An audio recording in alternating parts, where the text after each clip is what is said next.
देश और दुनिया से जुड़ी सभी बड़ी खबरों को आसानी से जानने समझने के लिए देखें आज की बड़ी खबर।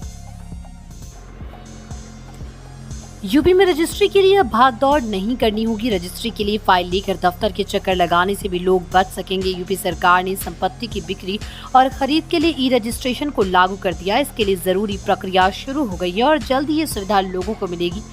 यूपी ऐसा करने वाला देश का दूसरा राज्य बन गया। वहीं अब यूपी में संपत्ति का बंटवारा भी सिर्फ 5,000 रुपए में हो सकेगा। स्टैंप शुल्क घटाने के फैसले से संपत्ति के विवादों में कमी आने की उम्मीद है। बांग्लादेश में जारी सियासी उथल-पुथल के बीच पूर्व सीएम शेख हसीना देश छोड़कर भारत आ गई। इस बीच सूत्रों से बड़ी जानकारी मिली है। सूत्रों का कहना है कि भारत सरकार शेख हसीना को दिल्ली से जबरन दूसरे देश नहीं भेजेगी। कहा जा रहा है कि शेख हसीना को तब तक बाहर नहीं भेजा जाएगा जब तक कि वो किसी सेफ जगह पर जाने का मन नहीं बना लेती हैं। इस दौरान शेख हसीना भारत में ही रहेंगी। सूत्रों से मिली जानकारी के मुताबिक मोदी सरकार बांग्लादेश की पूर्व पीएम शेख हसीना का भारत के साथ दशकों से चले आ रहे अच्छे संबंधों को ध्यान में रखती है। फिलहाल शेख हसीना गाजियाबाद स्थित हिंडन एयरबेस के सेफ हाउस पर ही रहेंगी। इस दौरान उन्हें किसी अन्य जगह पर ले जाने के बारे में अभी कोई फैसला नहीं हुआ है। जहां तक बांग्लादेश में नई सरकार के साथ संबंधों का सवाल है तो पहले से इसे ठीक होने दें। भारतीय wrestler Vinesh Phogat Paris Olympic से बाहर हो गई। बुधवार सुबह विनेश का वजन उनकी तय कैटेगरी 50 केजी से 100 ग्राम ज्यादा निकला। इसके बाद ओलंपिक एसोसिएशन ने उन्हें फ्री स्टाइल महिला कुश्ती के लिए अयोग्य घोषित कर दिया। भारतीय ओलंपिक संघ ने भी इसकी पुष्टि की है। अब विनेश बुधवार रात होने वाले 50 केजी कैटेगरी की विमेंस रेसलिंग का फाइनल नहीं खेल सकेंगे। उन्हें कोई मेडल भी नहीं मिलेगा। सबसे मुश्किल बात यह है कि इस फैसले के खिलाफ अपील भी नहीं की जा सकती। विनेश पहली बार 50 केजी कैटेगरी में खेल रही थी। इससे पहले वो 53 केजी में खेलती थी। मीडिया रिपोर्ट्स में कहा गया है कि ओलंपिक से बाहर किए जाने के बाद विनेश फोगाट की तबीयत बिगड़ गई और उन्हें अस्पताल में भर्ती कराया गया। इधर न्यूज एजेंसी ने जानकारी दी है कि प्रधानमंत्री नरेंद्र मोदी ने इंडियन ओलंपिक एसोसिएशन की अध्यक्ष पीटी उषा से कहा है कि वो रेसलर की मदद के तरीके तलाशें। पीएम ने उषा से इस मामले में विरोध दर्ज कराने को भी कहा है। नजूल की जमीनों को माफिया से बचाने के लिए शासन सक्रिय हो गया। प्रदेश के कई जिला प्रशासन से नजूल की जमीनों का रिकॉर्ड मांगा गया है। सूत्रों के मुताबिक अधिकांश नजूल के दफ्तरों से पुराने रिकॉर्ड गायब हैं। फाइलें नहीं मिल रही हैं। जमीन के मूल आवंटी का पता नहीं चल रहा है। फाइलें गायब करने का ये खेल संगठित रूप से किया गया। फिलहाल अधिकारी जमीनों का ब्यौरा जुटाने में लगे हैं। प्रयागराज, लखनऊ, वाराणसी, कानपुर, अयोध्या, सुल्तानपुर, गोंडा, बाराबंकी सहित उन सभी जिलों से नजूल की जमीनों का ब्यौरा मांगा गया जहां ये मौजूद है। इनका संपूर्ण डाटा प्रशासन के लिए गले की फांस बन गया है क्योंकि नजूल को लेकर अंग्रेजों द्वारा बनाया गया गवर्नमेंट ग्रांट एक्ट 1895 में लाया गया था।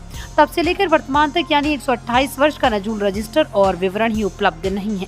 शासन के सूत्रों के मुताबिक बड़ी संख्या में नजूल रजिस्टर जानबूझकर गायब करा दिए गए ताकि रिकॉर्ड ही न मिले।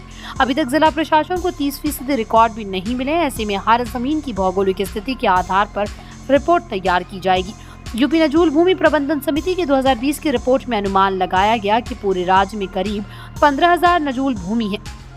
क्षेत्रफल के हिसाब से नजूल भूमि 15,000 हेक्टेयर तक है। हालांकि वास्तविक आंकड़ा 25,000 हेक्टेयर से ज्यादा। इन्हें सरकारी अनुदान अधिनियम 1895 और उसके बाद के सरकारी अनुदान अधिनियम 1960 के तहत जारी अनुदान के रूप में विभिन्न निजी व्यक्तियों और निजी संस्थाओं को पट्टे पर दिया गया है। TRAI ने मोबाइल यूजर्स के पक्ष के एक और फैसला लिया है। अब यूजर्स को परेशान करने वाली कॉल्स की संख्या में कमी आने वाली है क्योंकि ट्राई की तरफ से सभी स्टे होल्डर, सर्विस प्रोवाइडर्स और टेली मार्केटर्स को इसको लेकर आदेश दिया गया है। साथ ही ट्राई की तरफ से कहा गया कि कंपनियों की तरफ से ऐसे कॉल्स पर लगाम लगाने के लिए तुरंत एक्शन लेना चाहिए।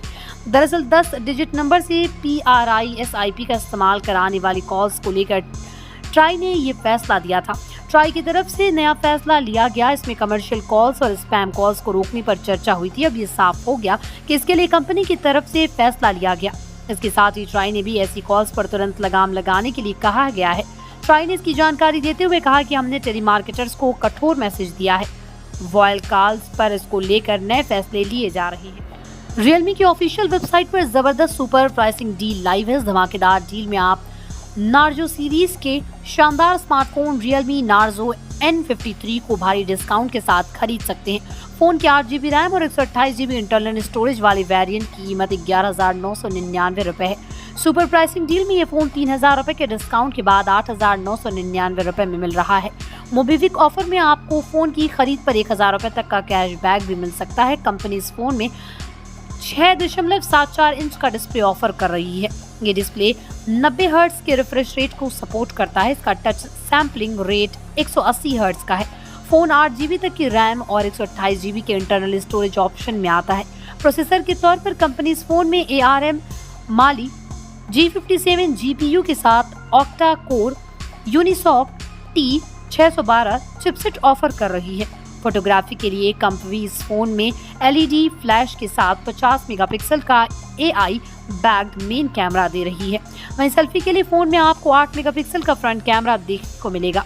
फोन में दी गई बैटरी 5000 mAh की है। ये बैटरी 33 वाट की फास्ट चार्जिंग को सपोर्ट करती है। कंपनी का दावा है कि ये फोन की बैटरी से 30 मिनट में 0 से 50% तक चार्ज कर देता है।